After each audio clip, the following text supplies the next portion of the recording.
This episode of iFanboy is brought to you by Netflix. Go to www.netflix.com/iFanboy for your free trial membership. And Squarespace.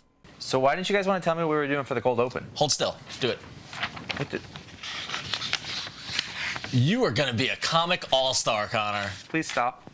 Please stop. Greg Land, look out.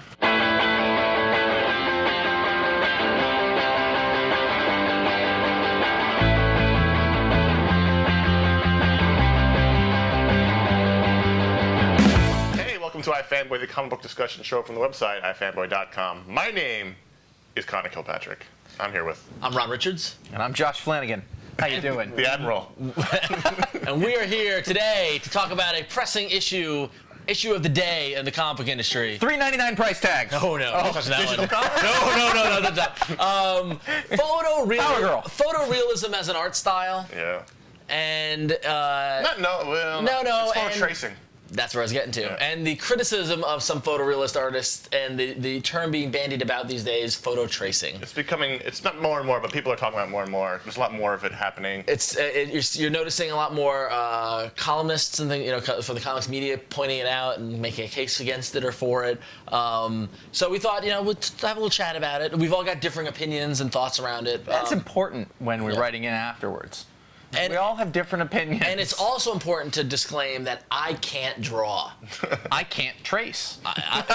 So we're going to be talking about what other people do and might be critical of it, but I can't do it, so okay. Get that out of the way. Why don't you do it? I can't. I think it's critical to define what we're talking about because there's a difference between photorealism and photo tracing. Yeah, photorealism is an art style that exists within art in general and painting and stuff like that as long as photos have been around. It's the idea of drawing or painting something to look almost as realistic as a photo. That's as clearly as I could define it. Yeah.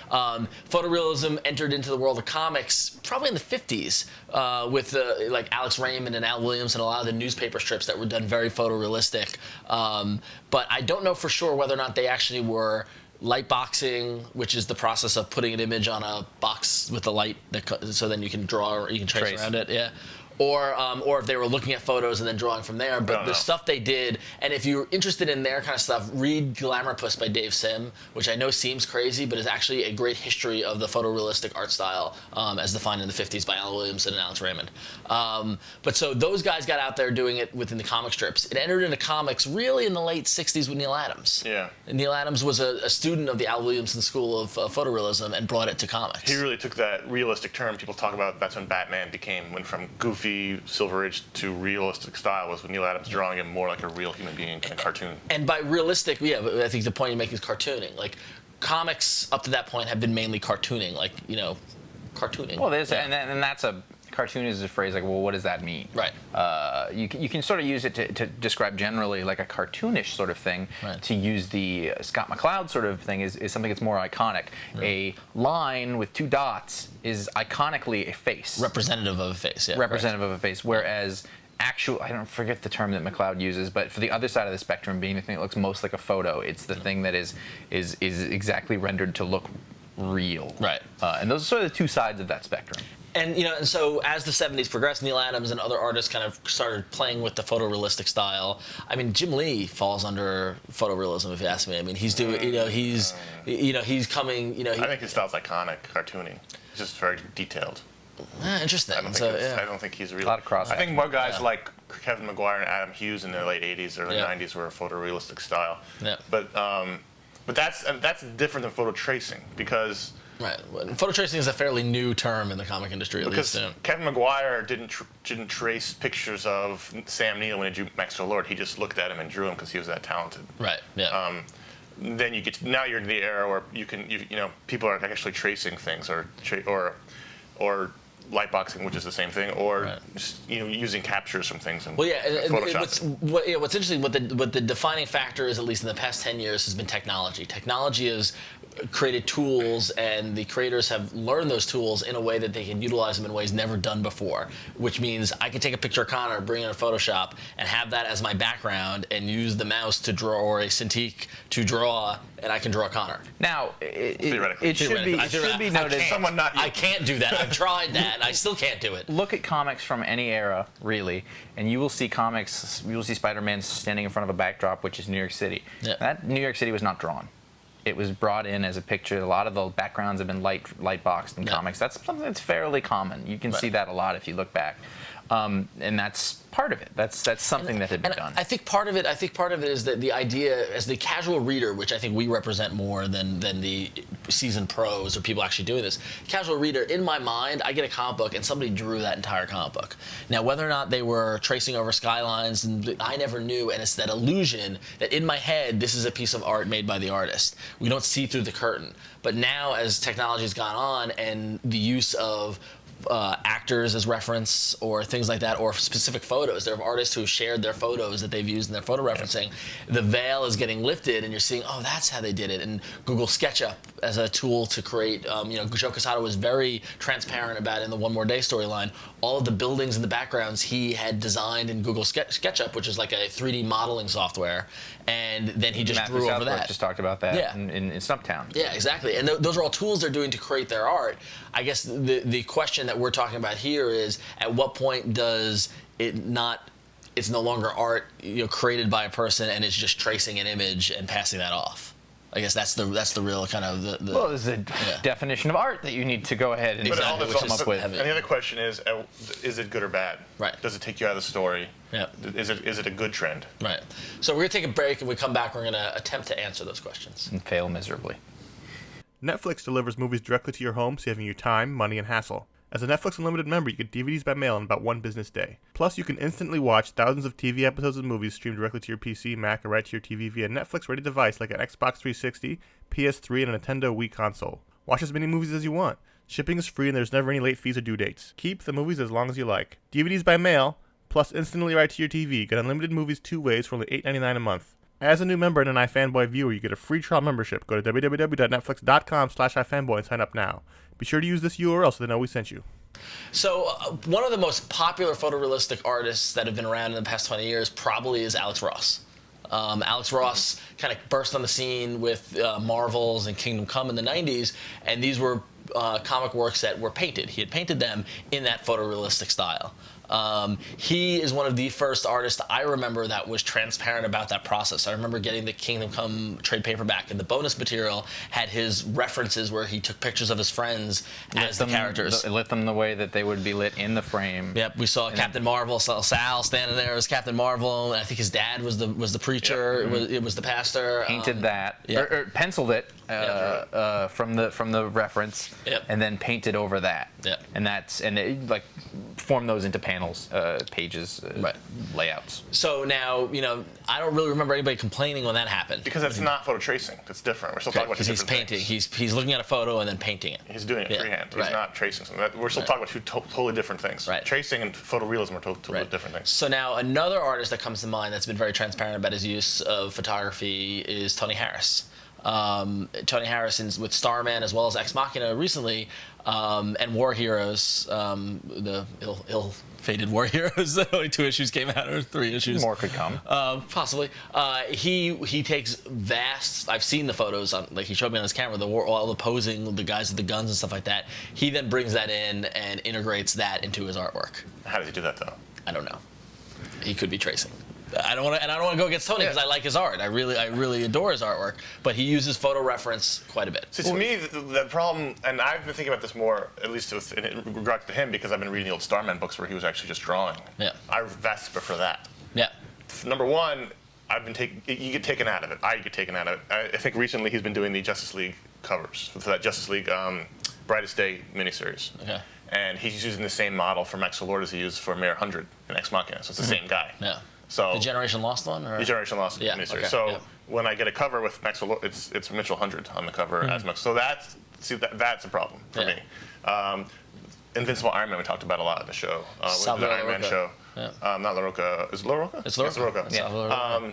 he used to draw, and now he does almost all. I still really enjoy his art. He does almost all photo reference, photo tracing, whatever you want to call it. I don't know the process, but he picks actors out and casts his roles. And for me, I don't want to open a book and see Sawyer from Lost. I want to see Tony Stark.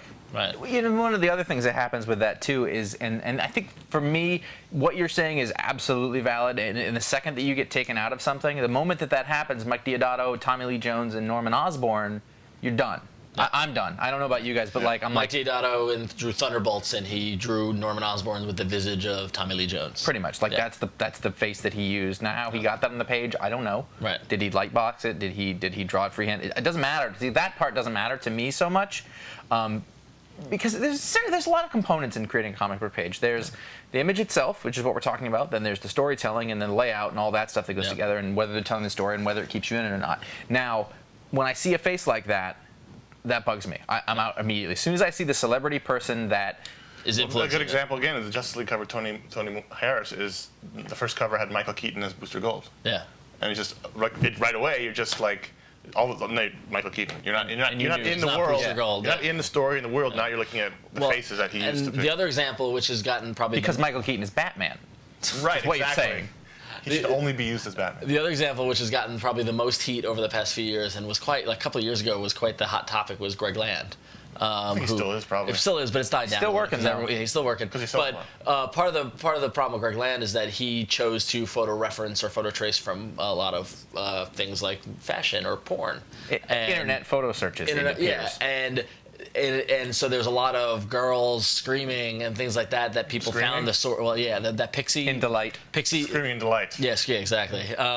But Pixie from the X-Men, that's the one I think of the most, where she's like this, and then he took that same photo influence and used it with a completely different set of characters. Like it's where and where you can see it. It's the same image. The things that got me with that, like there's that's kind of weak. Yeah. I think. The other thing that got me with his was there would be characters who in the same book look totally different. Yes, were referenced from different characters, so their faces were different from one page to another, and you're like, well, that There's also that they've shown online he's traced other artists' work. That's my biggest problem with him. Yeah. It's not the photo ref tracing just means I won't care about your He's art. allegedly traced other artists' work. I mean, we be safe. Yeah, I mean, but it's been shown on top of it. It's exactly. The same It's thing. uncanny almost. So that's my biggest problem with it. Yeah. Well, and you know, when asked about this, I remember Joe Quesada said something along the lines of, "What, you don't want him not to work?" Yeah, he made it very personal. He did. Yeah. He did, and that's one way to go.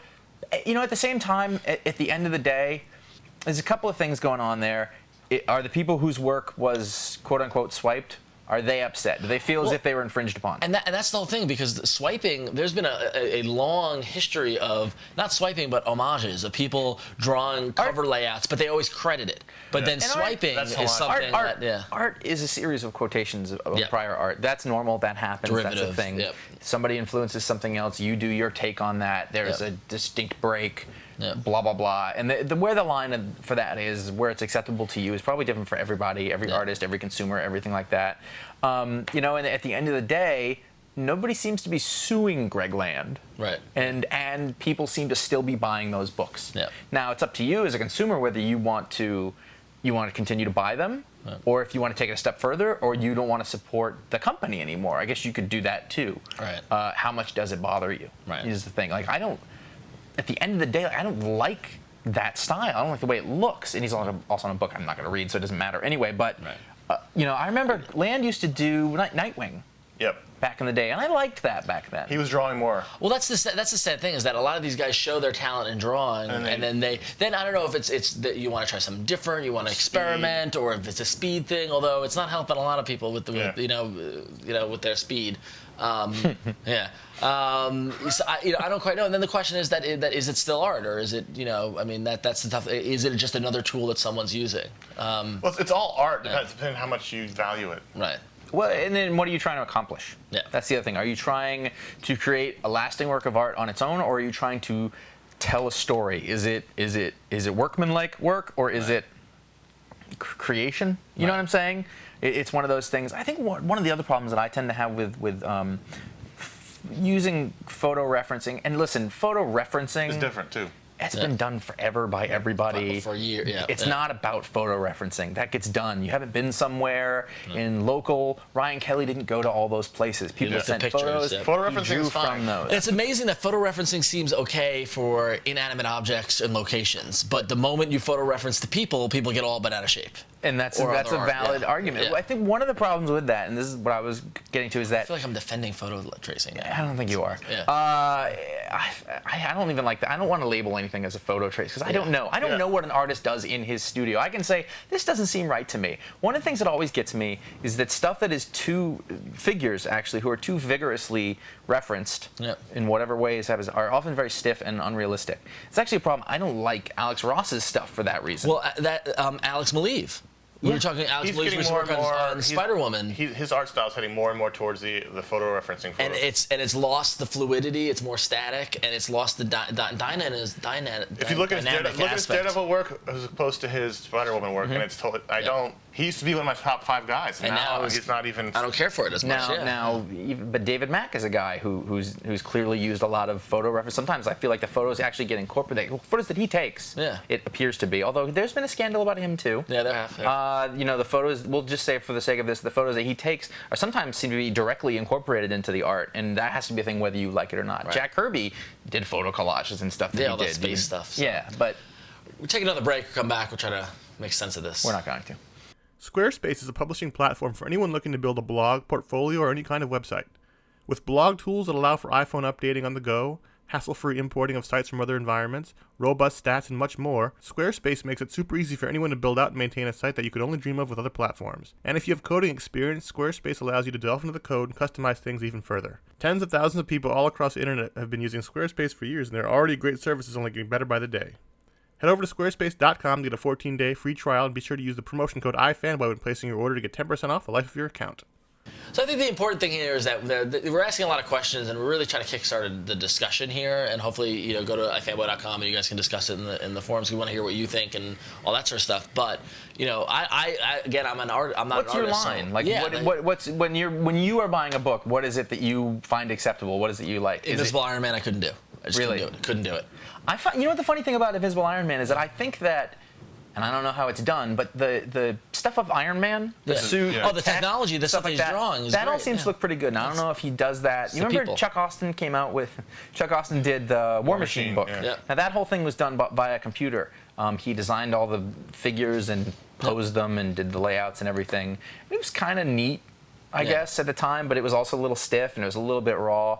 I feel like LaRocca's just taken that a little step further. I don't feel like there's, maybe this is an antiquated notion, but a page on a desk that you're drawing, and maybe there shouldn't be. But that's happening less and less with I know, and I don't want to make that I don't want to make that the precursor, right? The barometer for what art is. Obviously, there's a bunch of guys who are drawing on a Cintiq. Yeah. Well, you got some pretty Well, my feelings like the complex. I don't mind background work. Mm-hmm. I don't mind when they take the photo of the city and then put it in Photoshop and put it through a filter and because it helps to make them set the setting, the environment more realistic, because these are about people ultimately. So it's more important to me that people are actually drawn. On the other hand, I don't mind Alex Ross for some reason. I was gonna say you've no problem with that. Well, Alex Ross, he's not tracing, he's drawing and painting freehand. Again, I don't know how he works. Maybe he is now. I don't know. Well, regardless, the work he's done in the past, it's like every other artist. It's like Norman Rockwell. Norman Rockwell took photographs and painted them. He did. That's freehand. That's still drawing and painting. I also don't mind when Alex Ross puts people into the stories, because to me, all those stories are homages anyway. But like Marvel's and Kingdom Come. But so how is that different than using Tommy Lee Jones or Michael Keaton as models? Because it's a homage to. I think Marvel's especially is a homage. Yeah. So to me, it's alright to homage actors from that era. Okay. And just that's, for some reason, that's okay, because to me it's a different kind of story. Okay. It's all about honoring something else. News stories, it takes away the imagination element of it when you're casting in. And it's funny because if you do it in a movie, if you shot a movie where you cast Tommy Lee Jones as Norman Osborn, it wouldn't be a problem. If it's an adaptation or something like that. But in this, it's not supposed to be thinking about it. Right. And the second that you do, because this is a fantasy world, something else is going on, and I guess if it was normal to cast all the characters as actors in your thing, this girl's Gwyneth Paltrow, this up here is Sam Rockwell, experienced stuck in Iron Man, but but when it's just that one face that stands stands out above everybody else, and you're like, ah. And then the other side of that is that in a Marvel universe, Norman Osborn is in 15 other books. And he looks different in all of them. Yeah, and that's a problem. For me. Yeah. He still had the cornrows though. It was Tommy Lee Jones with when the you cornrows. take, which is weird. And also there was one guy who drew James Franco with the cornrows with Diodato when he did Harry Osborn, which is also. And the thing is, what I feel bad about is I feel like it limits the artist's creativity. Yes. That's my problem with it. When I look at the Starman work of Tony Harris versus the Ex Machina work, I like the Starman work better because I feel like it's more pure art. Yeah. Now, see, I'm not saying it's not art what he's doing now, but it's just different art. It's more born from his imagination versus. Now I don't mind the Tony Harris stuff. I do think that at the end of Ex Machina, we've talked about, I think it got weak the last few issues. I don't know why. It feels rushed. It's not the same. And it wasn't even that was bad. It's just that it was different. It was 47 issues of one way and then 2 issues of another way, and it was weird. However, I don't mind what he does because it feels to me like, and I know what you're saying about seeing the same guy, Mitchell Hunter, on a thing, that can take you out of it. But he is building it all from scratch. He casts somebody, he lights it, he costumes them, I assume he does thumbnails beforehand, so he knows what he's shooting, and then, it's his process. It's his page. He makes a comment from it. He's originating everything for the most part, and I'm fine with that. Now you can like it or not, but that doesn't seem any different to me from what Alex Ross does. Now same thing. Yeah. Now the stuff that Alex Maleev and Greg Land and stuff like that just seems like when you're taking the same image and repeating it. And I mean, I don't want to throw around the bandy about the term lazy, but it just feels like it. I don't know, you know what though? I don't know if it's any less work. Yeah, it's probably. I mean, I'm thinking about what Tony Harris does, and I'm like, that seems like a lot more work than just sitting down and drawing. And it's funny because I just had this thought. If you compare this to, people can consider music as an art, and how many remixes, and I took a beat from this song and worked in the riff from this song, and I created a new song. Yeah. It didn't take any less work. That's hard, but it's not. You didn't create that beat. You didn't create that riff. But put it made together, something new. Yeah. Was that something? Yeah. Art is fickle. It's tough. It is, and it's a hard line. I really think it's one of those things for you as a reader, as a consumer, that you've got to make that choice about what's acceptable to you. Exactly. I am personally not going to go around and be like, "You're a hack. You're not an artist." No, and I wouldn't. I could never do that. I also wouldn't tell anyone not to work. Yeah. Like I wouldn't. I just don't. I won't buy it if I don't like it. It might not be for me. Yeah, exactly. And Greg Land can work. If he can get work, go for it. And hell, I buy his Uncanny X-Men books because I read Uncanny X-Men. He's the artist. I'm stuck with him. And it's all about where that line, that Invincible Iron Man. I gave it a try, and I'm like, the art doesn't do it for me. I can't do it. So. I also don't want all the books to start looking like that. I don't want every book I buy to be full of reference actors. And it should be noticed, like, my favorite artists, like when I read a book, like we all have different types of art styles. My favorite thing, like Sean Phillips is one of my favorite artists, or Jock. And Jock definitely uses some photo referencing. Somni, but most of those guys are fairly iconic end of things. It's very simplified out, cartoony, if it is. But it goes, it's your preference. It's going to be a personal preference, I think, and that's the thing why I want to make the disclaimer at the top of it that none of us draw and can't do it, because I don't want anyone coming in here telling me that we don't do our website right, or we don't do the video show right. You know what I mean? But you do. Yeah. It looks like me. It does, the nose. I did a photo comic once. You did a fumetti. I wrote a script. I hate that term, but yes. It was because I couldn't find an artist, and I wanted to produce some kind of work, and it was way harder. This is all an excuse. I did a script. Video show now, isn't it? No, you don't have to. Now we're showing. No, I did a script. I wrote. I did thumbnails, and then I had to find people, and I had to shoot them, and then we had to arrange. It was really hard. And it was a really clever use of an action figure. Yes. As well. I was impressed by that. I was impressed by that. So, but it was a lot of work is what I'm saying. Yes. So what do you think? What's your line? Where's your line in the sand? Email us, contact@ifanboy.com. Let us know. Call our voicemail line, 888-FANBOYS, 326-2697. Never have I been more positive that people will comment on a show than this one. To do that, please go to ifanboy.com, click on this show in the comments, and weigh in. We want to hear what you think, seriously, because we know you got opinions. So. Also, there are lots of other stuff at ifanboy.com. It is a place for people who love comic books in all their myriad forms, and there's stuff up there every day to help reinforce that. So that's what it's for. Go there. Also, go to revision3.com/ifanboy to get to our old shows, and follow us on Twitter for the stuff that's going on at twitter.com/ifanboy. And I think you're onto something with that. I think it's a new style. I think we just saw the birth of something new.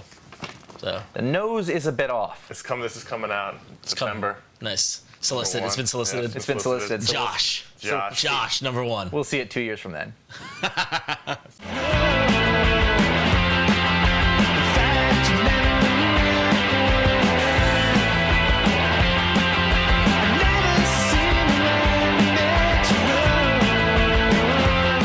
Welcome welcome to iFanboy, the comic book discussion show from the website iFanboy.com. My name is Connor Kilpatrick, and I'm here with... I'm Ron Richards. And... I'm Josh Flanagan. And we want to take a little moment to talk about a... When we get off kilter, it's just you're like, It was totally like, I don't know. What are we talking about today, Ron? 3, 2... Yeah, 3, 2...